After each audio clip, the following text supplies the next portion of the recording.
തൃശൂരിൽ പ്രണയത്തിൽ നിന്നും പിന്മാറിയതിന് യുവതിയുടെ വീട്ടിലെത്തി യുവാവ് തീ കൊളുത്തി ആത്മഹത്യ ചെയ്തു. കണ്ണാറ ശാന്തിനഗർ സ്വദേശി അർജുൻ ലാലാണ് മരിച്ചത്. വിശദാംശങ്ങളുമായി ശരത് ഓങ്ങല്ലൂർ ചേരുകയാണ്. ശരത്, പ്രണയത്തിൽ നിന്നും പിന്മാറിയതാണ് ആത്മഹത്യയ്ക്ക് കാരണമായതെന്നാണ് മനസ്സിലാക്കുവാൻ സാധിക്കുന്നത്. എന്തൊക്കെയാണ് മറ്റു വിശദാംശങ്ങൾ? സിന്ധൂരി, തൃശൂർ കുട്ടനെല്ലൂരിലാണ് സംഭവം. കണ്ണാറ സ്വദേശി ഒലിയാനിക്കൽ വീട്ടിൽ അർജുൻ ലാല് 23 വയസ്സാണ് ഇത്തരത്തിൽ ആത്മഹത്യ ചെയ്തത്. യുവതിയും യുവാവും ഒരേ സ്കൂളിൽ പഠിച്ചവരാണ്. ഇരുവരും പ്രണയത്തിലായിരുന്നു എന്നാണ് നമുക്ക് ലഭിക്കുന്ന സൂചനകൾ. എന്നാൽ കഴിഞ്ഞ ഒരു വർഷമായിട്ട് ഇവർ തമ്മിൽ ഇത്തരത്തിലുള്ള ഒരു സൗഹൃദം നിലനിൽക്കുന്നില്ല. ഇതിനിടെ കഴിഞ്ഞ ദിവസം യുവാവ് യുവതിയുടെ ഒരു ഫോട്ടോ സമൂഹ മാധ്യമങ്ങളിൽ പങ്കുവച്ചിരുന്നു. ഇത് ചോദ്യം ചെയ്തിരുന്നു. ഇതോടുകൂടി യുവാവ് ഈ യുവതിയുടെ വീട്ടിലെത്തിയിട്ട് ആത്മഹത്യാ ഭീഷണി മുഴക്കുകയും ചെയ്തിരുന്നു. ഇതിന് പിന്നാലെയാണ് യുവാവ് യുവതിയുടെ വീട്ടിലെത്തിയിട്ട് ഇത്തരത്തിൽ ആത്മഹത്യ ചെയ്തത്. തൃശൂർ കുട്ടനെല്ലൂർ ഇന്നലെ അർദ്ധരാത്രിയോടെയായിരുന്നു സംഭവം.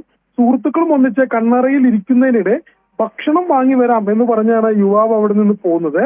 പിന്നീട് കണ്ണറയിൽ നിന്ന് പെട്രോൾ വാങ്ങി ബൈക്കിൽ ഈ കുട്ടനെല്ലൂരിൽ ഈ യുവതിയുടെ വീട്ടിലെത്തി. തുടർന്ന് യുവതിയുടെ വീട്ടിലെത്തിയ ശേഷം ജനൽ ചില്ല എറിഞ്ഞുടച്ചു. സ്വാഭാവികമായിട്ടും ജനൽ ചില്ല എറിഞ്ഞുടച്ചപ്പോൾ യുവതിയുടെ വീട്ടുകാർ പുറത്തു വന്നു. ശേഷം ഇതിന്റെ വീടിന്റെ സിറ്റ് ഔട്ടിൽ വെച്ച് പെട്രോൾ ഒഴിച്ച് തീ കൊളുത്തുകയായിരുന്നു ഈ അർജുൻ ലാൽ എന്ന് പറയുന്നത്. വിവരം അറിഞ്ഞെത്തിയ ഒല്ലൂർ പോലീസാണ് യുവാവിനെ സ്വകാര്യ ആശുപത്രിയിലേക്ക് എത്തിച്ചത്. ആശുപത്രിയിൽ ചികിത്സയിലിരിക്കുകയാണ് യുവാവ് മരിച്ചത്.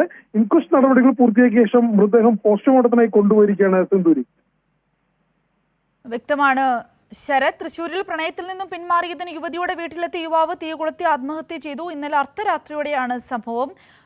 ആത്മഹത്യ പ്രണയത്തിൽ നിന്നും പിന്മാറിയതിനെ തുടർന്നാണെന്നാണ് മനസ്സിലാക്കുവാൻ സാധിക്കുന്നത്. ശരത് ഓങ്ങല്ലൂരാണ് വിശദാംശങ്ങൾ നൽകിയത്.